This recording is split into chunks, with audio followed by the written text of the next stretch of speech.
Hello, guys. Welcome back to the podcast. It's your girl, Had Wheezy. No, I'm just kidding. All right, let's just totally dive into the episode today. Do I want to use this little thing? I can't decide. No, it's too much of a hassle. Let's push it over here. We're back. We're back with another episode, and I'm on it. I'm on a roll. Mondays are gonna be my new podcast days. No ifs and or buts. Here we go. Let's get into it. We're going to be talking about malnourished in a world that overeats, specifically for women. And malnourishment does not just mean skinny, underweight, undermuscled. When you think of malnourished, maybe you think of a kid or somebody that's been starved and they look skinny and have no muscle to them, have no body fat. Maybe that's what you think of. But actually, malnourishment has two different kind of categories. Okay, there's two ends of the spectrum. There's women that eat 1,200 calories and wondering why they're exhausted, and then there's women that eat 2,500 calories a day of processed foods and then wondering why she's still hungry. And I'm going to break down both of those, but for the overarching theme of this is malnourishment does not just mean skinny and under eating. It can also mean not eating enough of the right nutrient dense foods. So contrary to maybe what you have believed, that's actually what malnourishment means. When you look it up online, the definition of it is one or the other. So we're going to be talking about both of these, how it impacts women's health, how it impacts them, their hormones, their digestion, all the things. We're going to dive deep into it. So let's talk about how not eating enough nutrients, even though you're eating enough calories, is hindering you. First thing, it's starving you at a cellular level. If you were to say my full day of eating looked like breakfast, I had a bagel and peanut butter and maybe a croissant and a coffee with sugar. And you're like, Hadley, who would eat that? Nobody would eat all of that for a meal. Nope, some women will just straight up eat straight carbs, or maybe they go to McDonald's and they have hash browns and they have a breakfast sandwich and then they have an orange juice and then they have a sugary coffee. And then right there, that's before you know it, that's 2,000 calories in a day. But there's no nutrients in that. There's maybe 2 grams of fiber from the hash brown, and there's maybe 15, 20, if that, 20 grams of protein from the muffin, and then from the coffee, and there it's going to be high fat from the sausage and the butter and the cheese and the fake egg. And you get what I'm saying, right? Where is the micronutrients in that? And you're like, well, there's fats in there, right? There's carbs, there's protein, but they're not balanced, right? You're having a big influx of fat from the grease, and you don't know what kind of oil they cook their food in, or from the butter, not quality butter, from the sausage, which is not a quality meat, from the fake egg, which is obviously not quality if it's a fake egg, from the orange juice, which is just straight sugar. Why not replace that with a fruit that's going to give you fiber and the nutrients to feel good, feel satiated? If you're seeing the point here, these foods in particular, are not satiating, and they're going to make you feel hungrier because they're not giving you any micronutrients, right? So now say if somebody else, a woman, she had a dip, they'll say the same person, right? Say she had a breakfast, right? And her breakfast was, she made it at home. She made her English muffin at home. She had a side of blueberries, a cup of blueberries. She did turkey bacon. She did 2 real whole eggs. Instead of doing cheese, she added avocado, which is going to have fiber, more healthier fat, right? Do you see where I'm going with this? And so that's going to make her feel more full because it has more micronutrients in it. There's more color, there's more fiber, there's less higher fats, there's more nutrient dense, there's more protein in that. It's a packed balanced meal. and there's no added oils, excess this, that, and the other that's going to make her feel hungry and crave more. There's no sugary coffee, there's no orange juice, right? You see where I'm going with all of this? Obviously, the one she makes at home is going to be a lot more dense in terms of nutrients and it's going to make her feel better, right? Even though she had that meal that was, enough calories, right? Enough energy, that energy that's not good energy from the foods is going to store in the body negatively. It's going to store as fat, as adipose tissue that's going to make you feel like crap, not going to support any of the hormones in your body, maybe slow your digestion down because there's no fiber and it's high fat. So maybe you're on the stool a lot. Do you see where I'm going with this ripple effect, right? So going into overeating the wrong foods. When I talk about this, obviously I'm talking about the going out to eat, the sugar, the immense amount of sugar that's in foods. And we don't even know, like that orange juice probably has, 25, 30 grams of sugar, right? I'm not saying orange juice is bad, but I don't think orange juice should be a part of a healthy diet. Just my honest opinion, because orange juice is literally not giving you anything. Oh, but it's high in vitamin C, like my, no, eat a literal orange. A kiwi actually has more vitamin C than orange juice, if you were curious on that. Didn't hear that from me. No, you did hear that from me because I'm going to give you all the good facts. Anyways, processed carbs, are thinking like bagels and pasta, and are these things fine, right? Can they be a part of a healthy diet? Yes, but that when you're having bagel for breakfast, pasta for lunch, going out to eat your breaded chicken wings for dinner and your fried french fries, and then it's like, okay, you see what I'm going with this? Like, that's when the processed food becomes too much. I think a healthy full day of eating could be like, okay, cool, I have a bagel for breakfast, but my breakfast that's paired with like yogurt. And then my lunch, I'm going to do more like root vegetables and potatoes. And then my dinner, I'm going to do it's the same thing, more vegetables. And it's not like you're having starchy. I'm not saying starch is bad, but I'm saying in order to keep your body healthy, there's a give and take of things that you need to have. And some of those things is literally cutting out the processed and ultra processed foods, the snacks, the granola bars, the protein bars, the protein drinks. Like, when you're eating food that's when from literally the source itself, the ground itself, the animal itself, that's what we want, right? We don't want to be grabbing quick convenience items. And that's where the undernourishment comes into play, is because we're literally just feeding our body junk after junk after junk. We're having popcorn and granola bars and pastries and bread and processed meats like pepperonis and sandwich meat and all of these things. Like I said, they are fine when consumed in small amounts, but whenever this becomes your daily meals, or maybe you're somebody that's like, oh, like we make home cooked meals and it's like enchiladas and it's smothered in, you know, 5 pounds of sour cream and your beef is 70% lean and it's just tons of fat, high in fat foods that are not giving you any nutrients, right? There's such a smarter way that you can be eating and fueling your body properly. So instead of the sugar, the processed carbs, and fats, like fats, I'm talking about like the seed oils. And I'm not saying seed oils are bad, but they're not good, right? I understand they're going to be in some of the processed foods. And don't get me wrong, there are some processed foods that I like. I love the Simple Mills brand. I love the Lesser Evil popcorn. I love Siete brand. What else? Those are just ones that I'm thinking off the top of my head.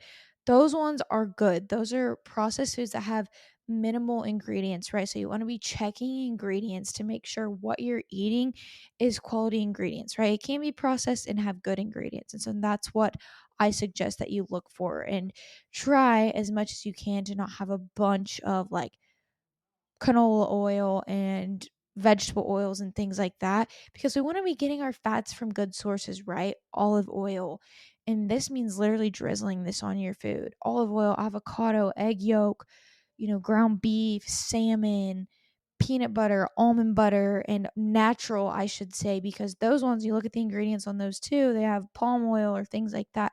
So keeping it to where whenever you are getting these processed foods, because they're still considered processed, right? Peanut butter would still be considered processed. Anything that's taken from its natural form is going to be considered processed. So even yogurt is considered processed, but I'm talking about ultra processed, the things that have tons of ingredients and things to make the food last longer on the shelf. And that's ultimately why how processed food is made, is so that it lasts longer and it doesn't keep you satiated, it doesn't keep you full. So, what does this cause though? Whenever we are eating the processed carbs, sugar, fat, and not enough protein, fiber, antioxidants from vegetables and fruits, this causes a blood sugar roller coaster, right? You think, oh, but like I'm trying to eat good, but I just crave sugar all the time. You would not crave sugar if you cut processed sugar out of your diet, if you ate actual, real, whole meals. When I'm talking about a meal, I'm talking about a meal that has fiber, protein, fat, right? Fiber can come from a carb source like potato, vegetable, fruit, protein, eggs, yogurt, some type of meat, fat, avocado, almond butter, olive oil. You get what I'm saying, right? And you can get rid of those cravings just by making your meals based around that. I 100% know for a fact you will and you can, just from having meals like that.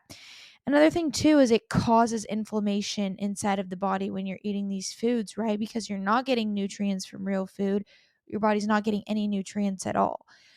And then hormonal chaos too, because our body feeds off of our inputs. So if we're not giving it the right amount of foods that support hormones, like healthy fats, right? Healthy fats actually support healthy hormones. And so when we're not getting those in, our body's going to have chaos hormonally as well. We're not going to sleep well. Maybe our periods are off. Maybe we just have symptoms like our hair's thinning. Like the list could go on, right? Heavy periods, painful periods. Maybe you have digestive issues, constipation, diarrhea. This can all be caused from that poor diet, from overeating the wrong types of foods. So, for an example, just off the top of my head, maybe you grab a granola bar because it's quick and easy instead of having a legit meal or a snack that's nutrient dense, right? The granola bar is going to, obviously, every time you eat, your blood sugar goes up, but it's gonna spike your blood sugar, and then it's gonna crash hard, making you have, cravings for more of it, making you tired, lethargic, wanting to grab something else. Get what I'm saying? So, and then when we get into, so that's the overeating side of things, right? But when we get into the undereating altogether, this is undereating calories and nutrients. So this is like the skipped meals, the running on caffeine, using caffeine as a meal to kind of blunt your hunger. I see this all the time. I used to do that. Oh my gosh, I can't even tell you. I used to drink caffeine because I'd be so hungry and that would kind of like buzz me out. But that does something to your body in a negative way. Okay. Increases your cortisol.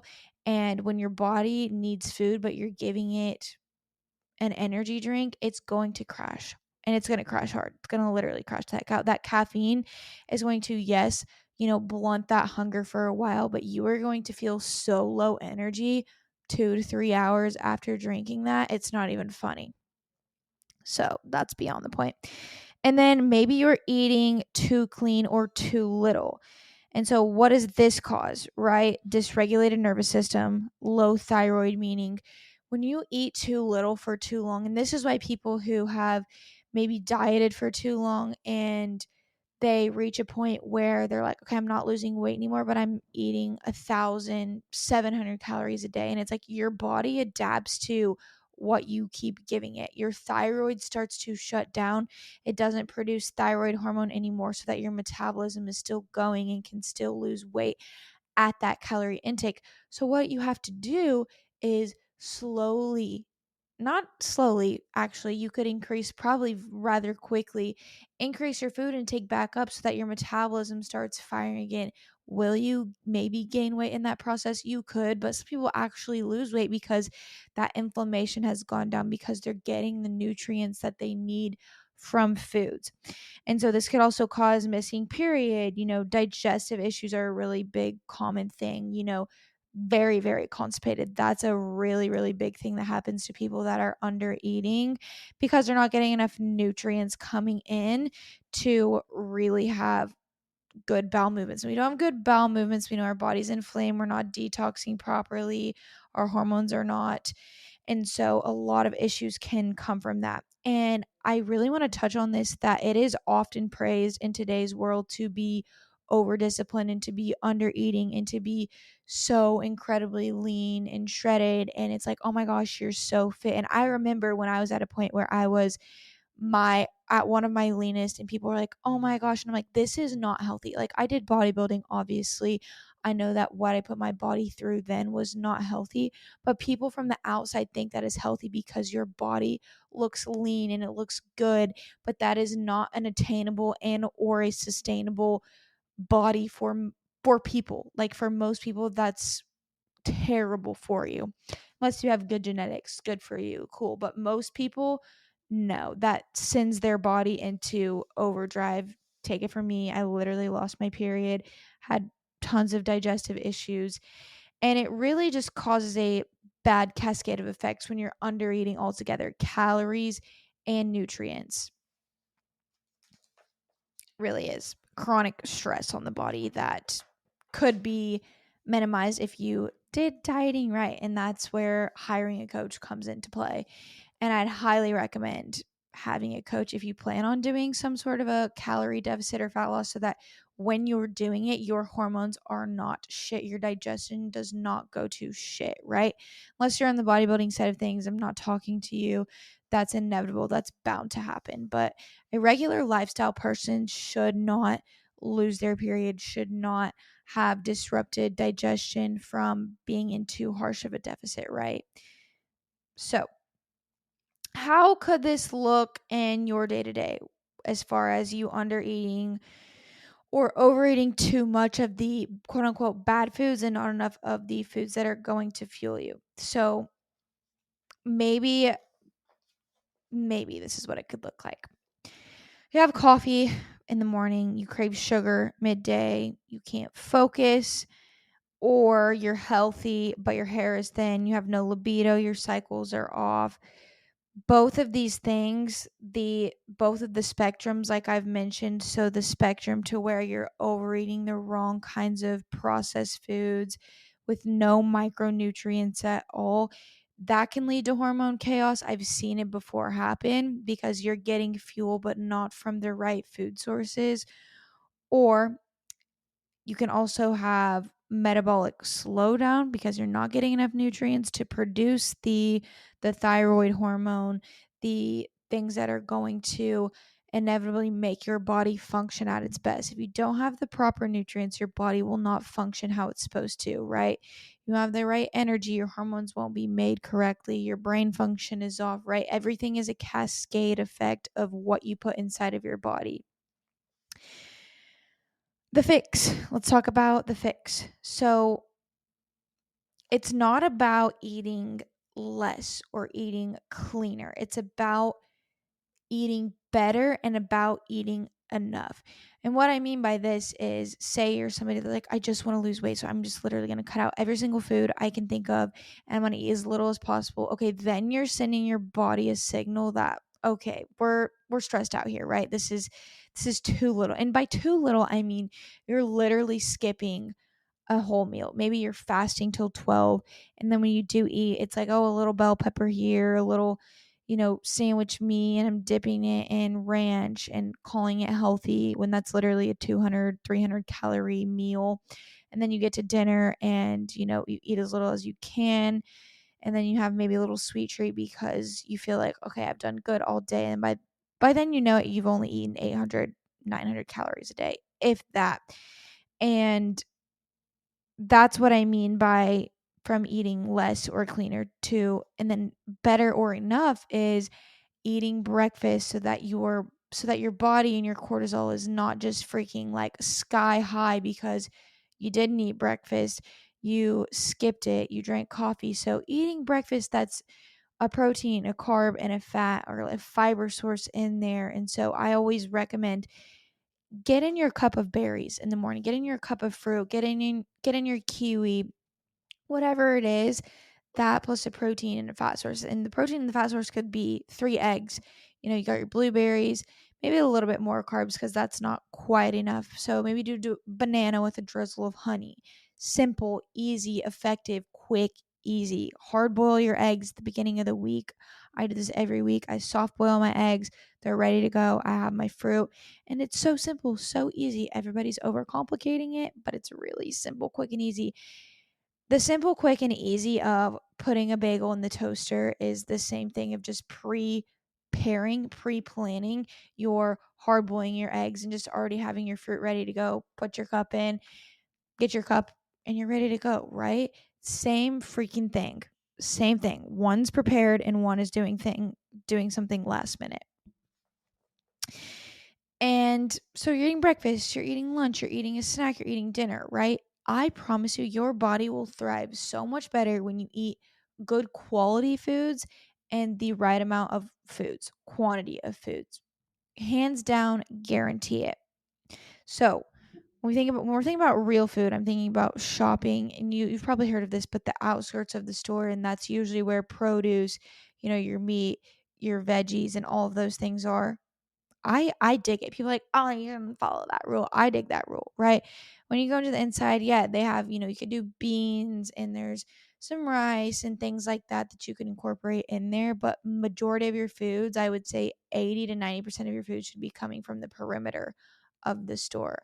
And I didn't mention cheese, but I probably would stay away from cheese. Goat cheese, and yeah, goat cheese is probably one of the only cheeses that's not as harsh on digestion or on body or produce as much inflammation as other things. And then A2 milk. It's just a better milk choice than regular, like, I don't even know what the milk types are. Like vitamin D milk, whatever. I don't know. I don't get it, so I don't know. Let's see here. So all of these things are going to end the cravings, the hormone chaos, the energy depletion that you're feeling. Another thing too is whenever you're skipping meals or whenever you are overeating and overnourishing your body, this is sending the wrong signals to your body, to your nervous system. So when you're under eating, when you're skipping meals, your nervous system is like, whoa, whoa, whoa, what's going on? Same thing when you're eating too much of the wrong things. Your body's like, okay, we're dying, we're screaming, we want the nutrient dense foods. Where are they? You're depleting us, you're starving us of what we want. And what we want is nutrients. What we want is fiber. What we want is antioxidants. We want color food. We don't want beige, and we don't want hyper palatable things, right? Think about your body as if you weren't in it. Like, what would you give them to feel their best, to function properly, take your feelings and your thoughts out of the picture, right? What would you give them? Food for thought. Another thing too is like recovery wise. You're not going to recover. I mean, even if you're not going to the gym, which you should be, because the gym is 1000% the best way to improve your body, your mind, and everything else. All of your health markers improved in the gym by lifting weights. 100%, hands down. Everyone needs to do that. But if you're going to the gym and you're eating like crap, you're eating whatever, don't expect to build muscle and to recover if what you're giving your body is shit food and too much food, right? Because then you're defeating the purpose and you're accumulating more fat than you should be. So, if you've been kind of stuck in this eat less and move more, or maybe just eat whatever, like I can do whatever and I'll worry about it later, it's time to figure out exactly what you need for your body. And so, offering one-on-one coaching November, December, and January at a discounted rate. And it's only open for limited amounts of people. And so, I want you to be able to get your hands on it because my goal is to really help the women that are struggling with these issues, because I've been on the spectrum of eating too little and I've had lots of clients on the spectrum of eating too much of the wrong foods and not enough of the good foods. So, hope this episode helped you guys. Hope you got some good insight and it maybe opened up your mind to, okay, hey, this is where I need to make some changes in my life. If you have questions, DM me, message me on Instagram, whatever it is, and I will see you guys in the next episode. Bye.